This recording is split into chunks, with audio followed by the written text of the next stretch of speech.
Welcome to a very special episode of Popcorn Podcast with Lee and Tim, where we're talking to Josh Sharp and Aaron Jackson, stars and writers of Dix the Musical.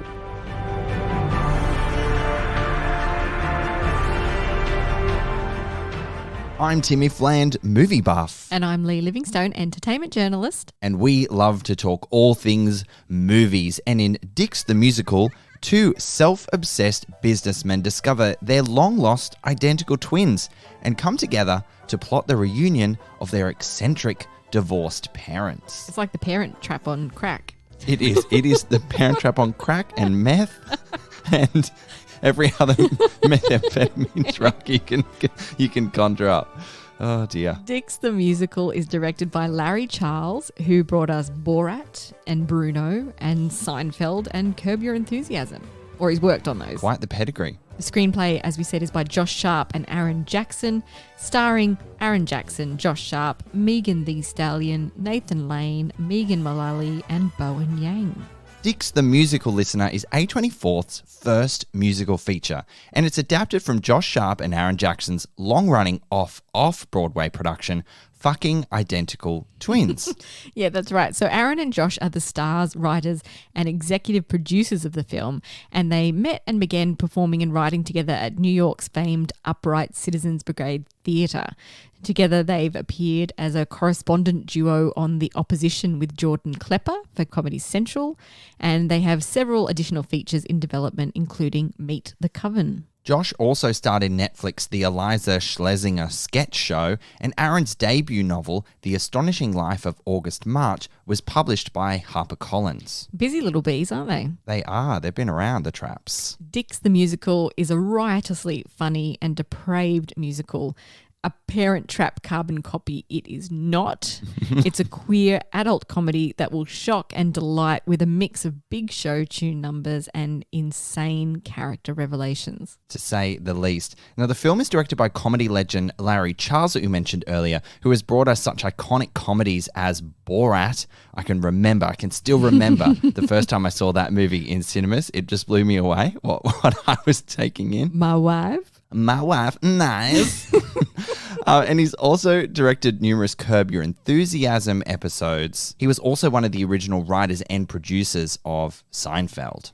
So, Tim, you had the absolute pleasure of chatting with Aaron and Josh about Dix the Musical, and the comedy duo share the validation they got from Sandra Oh and the Daniels' reactions to the film, how it's perverse in a good way, and how so very brave they were to play straight men as gay men.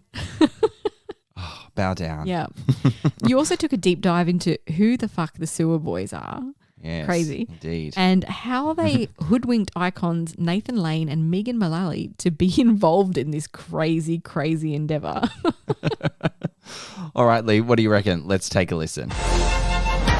The only thing I have from the dad I never knew is half of a locket. We must be brothers. Not just brothers, Trevor. Twins. Wow, we're twins. We're fucking identical twins. Okay, Josh and Aaron, what the fuck? Your movie is insane.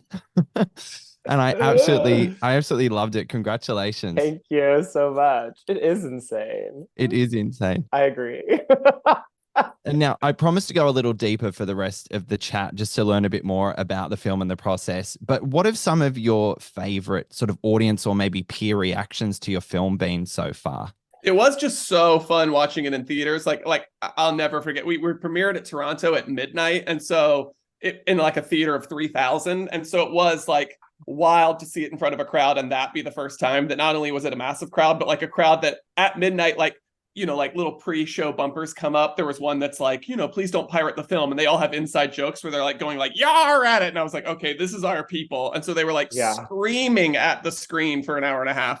That was so fun. That's exactly what you want. Yeah, that's just and then there was we were doing Q&As like the first couple of weeks it opened in the States. And so, you know, you don't sit for the whole screening, but you kind of pop in at the end. And I remember at the end, one of those, just people actually legitimately screaming. And that was just so cool to be like, wow, I'm making something I made is making someone scream.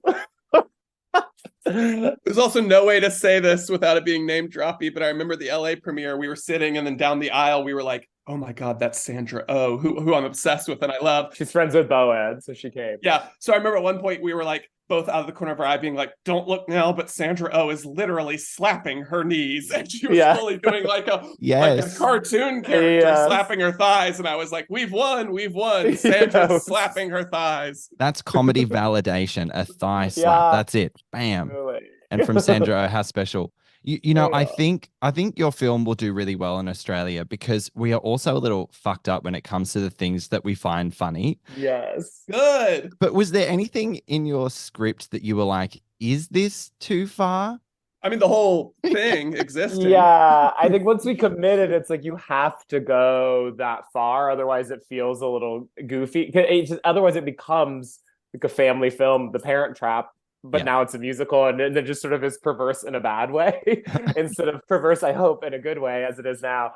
So I think it's kind of like once you're in, you're in. You can't really like make this more watered down. Our director, Larry Charles, was always very big on that. There was stuff that from the script he read that he was like, it has to go bigger, it has to go crazier. So like he was very big on like this film can't doubt itself for even a second or the audience is going to sniff it out. So like he was instrumental, I think, in recognizing like if you're going to do it, you got to do it. Yeah. So I'm curious to understand like when he signed on for the project, how did that guide you through sort of adapting your off-Broadway show, Fucking Identical Twins? Because that was just a 30-minute 2-man piece. Give me an insight into like that sort of journey along the way. Like that's quite the feat to go from something like that into a 90-minute movie. Yeah. So like the truth is we'd been doing that show so long ago that a producer, Corey Adelson, who we love, saw it in LA. She actually helped us pitch it to Fox. So then Fox paid us to write it as a feature script. Fox read it and was like, well, we'll never make this. And we were like, totally. Yeah. So like by the time Larry came on board, there was actually a script, but he was instrumental in taking that feature script and sort of like shaping it into this version of the movie. But luckily some of that bridge had been built. And I think he was the one who was very much like, no, it needs to be, he actually brought it down. He was like, it needs to be like a runaway train. It needs to be just about the family. It needs to go balls to the wall. And it needs to be like, you know, like, yeah, exactly. Yeah, balls to the wall. It certainly was. And now, in the creative process, the idea of killing your darlings, like, how do you deal? Oh, what just happened? Congratulations, you killed your darlings. Well, I don't know if I bumped something, but that was fantastic. Yeah, very appropriate. It's beautiful. Kill your darlings. Streamers come down from the sky. My God. Yeah. So, how do you deal with killing your darlings? Like, I'm sure there were ideas or thoughts in the sort of original version of the script that, like, does that hurt to move on from that, or does someone like Larry coming in going, "No, guys, trust it. This is what needs to happen"? I would say the in the writing process, killing the darlings was pretty easy. There and other because you could still just sort of fight for things. There was one like setup joke that we wanted to do where they were like, "This will take 8 hours to shoot," and that was sort of like, okay, fine, you know, like that's.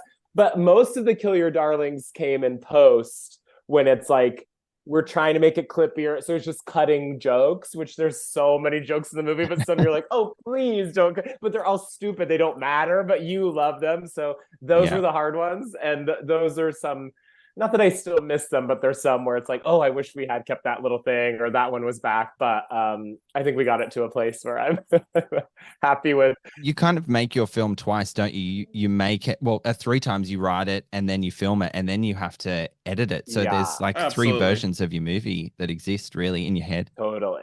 And then luckily this movie has like 1,000 jokes. So I think at the end of the day, there's like some we miss, but I'm like, I don't think anyone notices that there's 996 instead, you know? I want to talk about A24's involvement, this being their first sort of musical feature. You only need to say A24 and everyone pays attention, right? Like, it's so fucking cool, guys.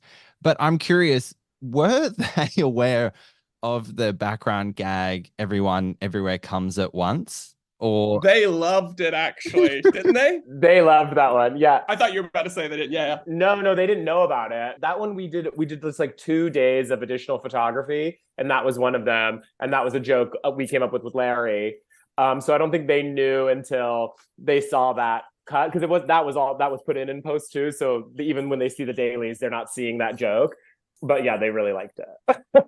That's good. I mean, only one of the most celebrated films ever, big Oscar winner, be like, hey, I got a report from a friend in LA who saw it at like the Grove and said I happened to be sitting 3 people down from one of the Daniels. And I said, did he like the joke? And he was like, he laughed out loud at the joke. So I can't even say which Daniel it was, but one of the Daniels liked it. We don't know which Daniel. I don't want to know. The Daniel, Sandra O.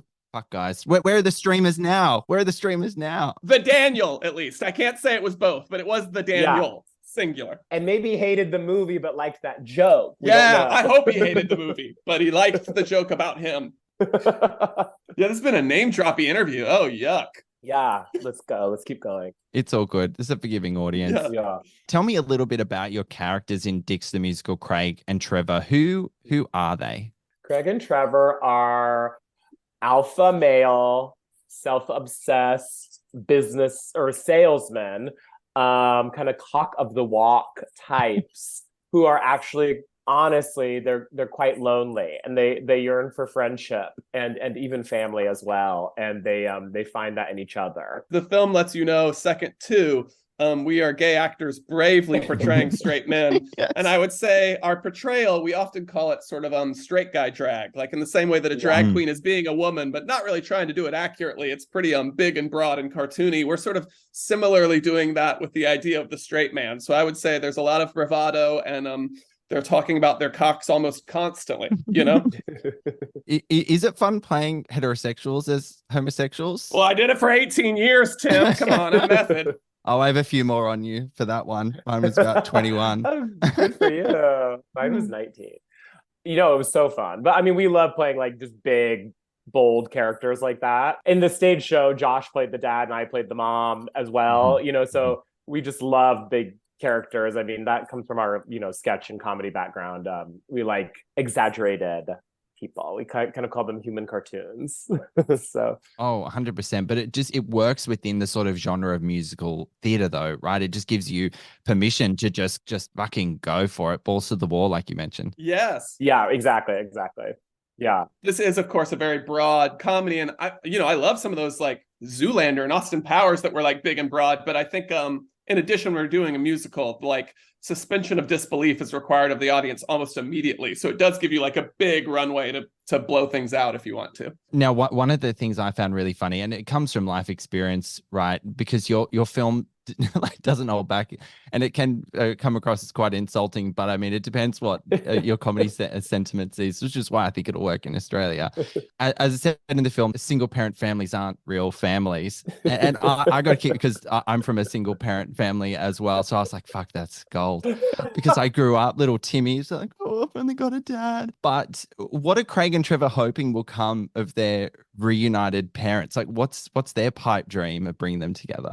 We've said that I think they are just like guys who have everything. So the one thing they don't have, they want. And I actually think if the movie continued, they would just move on to something else. It's like insatiability. Yeah. It's like, and that's why I like so much of the movie and the stage show was just like, as soon as you do the parent trap, but they're grown men instead of little girls, it's not cute at all. It's disgusting. And so it was like, well, let's make the parents disgusting too. Because the truth is, even in the parent trap, they're like monsters to do this to their children. Well, the parents are, in that movie, the parents are abused. That is abusive. They lie to someone about a sibling existing. It's psycho. So we just wanted to play with that, but also make them they're very lovely in the movie. But we're like, well, what if they're also self-obsessed? Clearly, they're self-obsessed. They abandoned a child for no reason. Yes. And so to that point, it's like for these like, big bombastic straight guys, they're like, we have to get our parents back together. And when the dad is gay and the mom has no pussy, it's like, well, this is never going to happen. But they're like, it's going to happen because I want it to happen, So yeah, it was more built on just like, bastardizing this thing, but also just like making it the most exaggerated, crazy obstacle of a goal that they could ever have. And have it feel like to them, it's like the only thing they don't have in their otherwise amazing lives. Yeah. A perfect family. Yeah.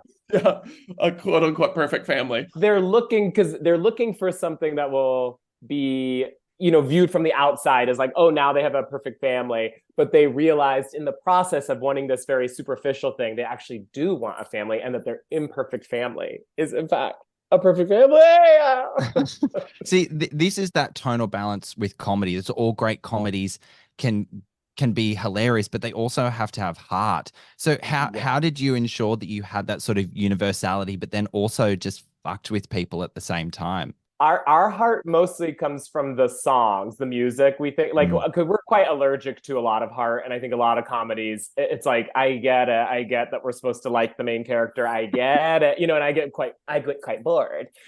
So I think we were very lucky that it being a musical, even though the lyrics are very silly and very absurd or offensive or whatever they are, like music, it does in fact like move the caveman part of the human. Like you are. When violins swell, you have to feel something, and so you get really into the characters, I think, through them. And you can't, like, when you're singing, it is so like naked. It's so earnest. Like even a rock star, it's like they are you are like being very earnest when you're singing a song. So I think that's what like lets people in. I think the music does really help with that. 100%. And I don't know what I was expecting, because like when I was first introduced to your film with the trailer and all the rest, I was like, what on earth is this? I have to see this immediately. But and the whole musical element, and I love musical theater and movie musicals, but I wasn't expecting to like tapping my foot and like humming the songs on the way out. Like, you guys fucking nailed this. So many bangers. Thank you. Thank you. I mean, I was just going to give props to Carl St. Lucie, our composer, and then Marista Fries, the music producer. Like, I think they understood what we always knew, which was like, for this thing to work, because it's so gonzo and so stupid, it's like a lot of comedy musicals want to sell the music out. It's like the music has to be really good, because when you ground this stupidity with like great songs, then I think it like sells the joke better. But then also, to Aaron's point, it's like you do milk weird sentimentality out of it. I mean, there's that song in the middle that Nathan and Megan sing called Lonely. That's just like a full, beautiful ballad that has a couple of jokes, but it's like, and we would have friends be like, I can't believe you like made me cry in the middle of Dix the musical. And I was like, I know, but also isn't that sort of a joke too, that this movie could get you to feel that, Exactly. But yeah, we give a lot of credit to this like wonderful music team we got to work with, who like really nailed it on the songs. A lot of them are much better than they should be. And therein lies some of the surprise with this movie too. It's like, wow, okay, this is really, really good, like everywhere you look. I do want to talk about your supporting cast just quickly, just on Nathan Lane and Megan Mullally. We've kind of talked about the characters a bit, but did you tell them the whole honest truth of what they were getting into? Like, I'm thinking, did you accidentally on purpose remove pages of the script to try and get them on board? Like, how did you get them? It's awesome. Read the script and saw the show, and Megan definitely, I think, got it and wanted to do it. We've told this before, but Nathan has said in press where he's like, I read the script. It was the funniest thing I'd ever read. I didn't know I should be the one to do it. But, we got a dinner and we all got along. And I think he was so down once I think he and loved Larry, like once he knew what the vision was from the people involved, he was like down to go there, as is clear from the movie. But no, we didn't have to hoodwink anyone. Good. There you go. I mean, look, they just went for it, right? Which is what your movie is doing. And I just, Megan Mullally, she can sing. It was just so great to see her belt that stuff out and just say the wackiest shit in sort of in conjunction with it. Okay, I just need a bit of insight in this quickly.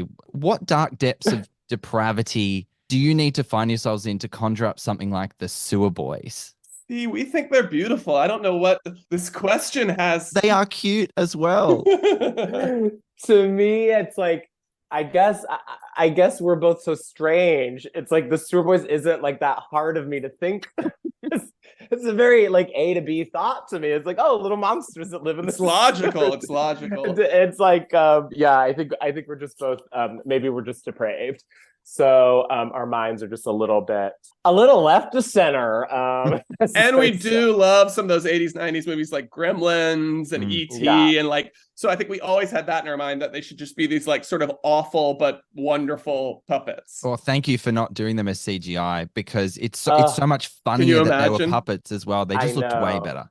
Way better. I agree. Can you buy the plush toy version for Christmas, or you gotta please send A24 an email. The amount of people that has asked me about a plush toy, and I say, talk to A24. That's their job, but they have a Tickle Me Elmo on their hands if they would just get into it. A Cabbage Patch doll. This is gonna be the hit toy of Christmas. Look, you know what? Bring home that bacon, but you got to plush those bad boys out for sure. Don't you think? For sure. I've got to wrap up in a couple of minutes. But I just want to sort of talk more about the Sewer Boys. When Happily. that's how I'm choosing to like wrap up this conversation because it's just obvious to me. Nathan Lane having like the feeding moment, spitting the ham. Was that written? It's written, but not like, I mean, you write it and you hope it'll be good, but it definitely turned out better than we hoped. And then, I mean, they just rolled that camera and it was so late. We did it twice and it was both times at midnight or after midnight. It was just sort of like, oh my God, the lunacy, you're just like, your brain is so fried on a film set. And then you're like, oh, Nathan, can we get one more shot where you spit ham? I particularly like the sort of bloopers at the end where you kind of seeing behind the curtain of what that was like for him. And it's so great. Funny. I was there because I was in that scene. So it's just like that was truly like, I cannot believe I'm here. I can't believe I'm watching this happen. That lives rent free in your mind, that whole thing, no doubt. Truly. We had a hairstylist who, if you can believe it, was gay, and he watched that scene being filmed and came up to Aaron after and was like, girl, that was some John Waters shit right there. People are going to lose their minds. And we truly were like, okay, it was a moment where we went, we're making the right movie. I feel like we're doing the right things. Yeah, we did it. And another piece of validation coming with a John Waters comparison. That's awesome. Yes, oh my God. In wrapping up, Josh and Aaron, it's been real. Thank you so much. Thank you. I'm so excited for Australian audiences to see this movie very soon.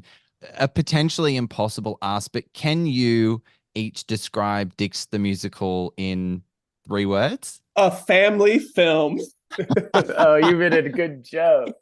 Sorry, go ahead, Aaron. No, I should have done that. Oscar-winning feature. Gentlemen, that's it. You've got the 2 marketing ploys. You got your Oscar campaign. Perfect. Thank you, Tim. Thank you so much. Thanks so much, guys. Take care. Lovely talking to you. Thank you. Yes. Yeah, you too. Life's a fucking hand job, and I only play to win. Oh, God. I am still laughing to myself about the moment when I asked them about killing your darlings and digital confetti started falling on my Zoom screen and the reaction that was elicited of that. It turns out I triggered the effect because I talk so much with my hands. Right. And I was doing the italics marks. The quote marks. And so the 2 peace signs that you put up, it actually triggers confetti. Rest assured, I have now turned off that feature so that doesn't happen in any future interviews. I hope that shows up on the video. Maybe you can put that on our socials. I think that'd be funny to see. I definitely will. Just like the bewilderment of everyone and just having a good laugh about it. So it goes without saying that Aaron and Josh have written a very unique film that will have you slapping your thighs like Sandra Oh, our dear listener. They are larger than life in the film and they clearly brought the same energy to their chat with you, Tim. All right, I had the best time. It has to be one of my favorite interviews that I've done. Yeah. We hope that you enjoyed this special interview episode of Popcorn Podcast with the writers and stars of Dix the Musical, Aaron Jackson and Josh Sharp. And if you want to see this insane film yourself, Dix the Musical is in Australian cinemas from December 7 and we recommend that you do go and see it. If you dare. Well, as always, thank you so much for listening. We'll catch you next time. If you enjoy our episodes, head over to Apple Podcasts and subscribe. While you're there, we would love you to rate us and leave a review. You can also find us on Spotify, Google Podcasts, iHeartRadio, Amazon Alexa, and where all good podcasts are found.